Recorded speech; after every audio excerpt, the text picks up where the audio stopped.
Tasks are a new way to build your workflows. To illustrate how it works, let's build a simple message scheduler workflow where users can schedule emails to be sent over time. This workflow requires only 2 stages.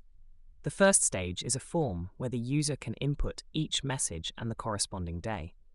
The second stage is a cron job that runs daily to send the pending messages.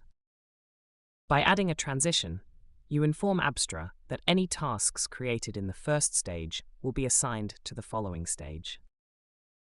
Let's edit the first stage. A form stage, like all others, is built on top of a simple Python script that allows you to easily create user interfaces.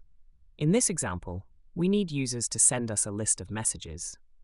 Each message should have a date for when it should be triggered and a body containing the actual content of the message.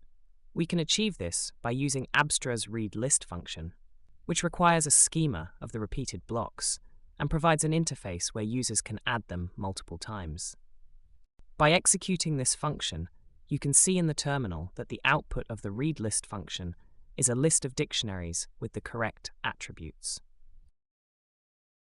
So far, we have built a single form that does not interact with any other stage in our workflow.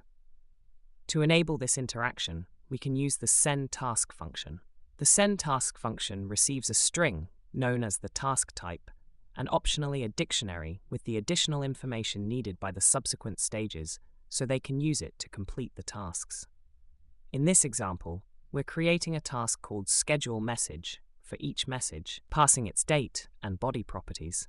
After creating tasks, you can visit the Tasks section in the main sidebar. There, you will see all the tasks created from any stage of your workflow.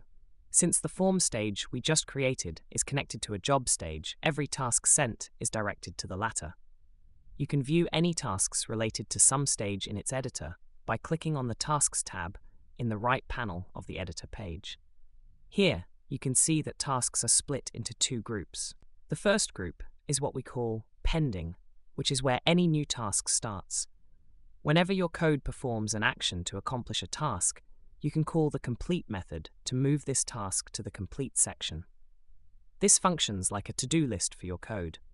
In this example, the job should send an email for each pending task and then complete it, so it won't appear in later executions. Also, since there's a date property in the task, we must only process it when the date for sending has arrived. We compare using the date.today method. As you can see, no tasks were run because the date we created in the previous form did not match the date on which I'm running this code.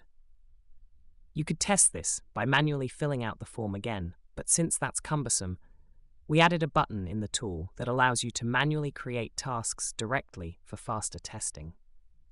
After adding the current day, we can run the job again to ensure the script is running properly. As you can see, the email has been sent as well. Whenever you send a task, every stage indicated by the current stage will receive a copy of this task. If you want different tasks to go in different directions, just add a filter in the transition. You can add filters to transitions by clicking and typing the name. This name functions as a filter that only accepts tasks with the same name. The launch of tasks marks the beginning of Abstra 3.0. As we progress through this major version, I would be happy to hear your feedback and evolve over time. Don't forget to subscribe and follow us on our Discord channel, discord.gg/Abstra.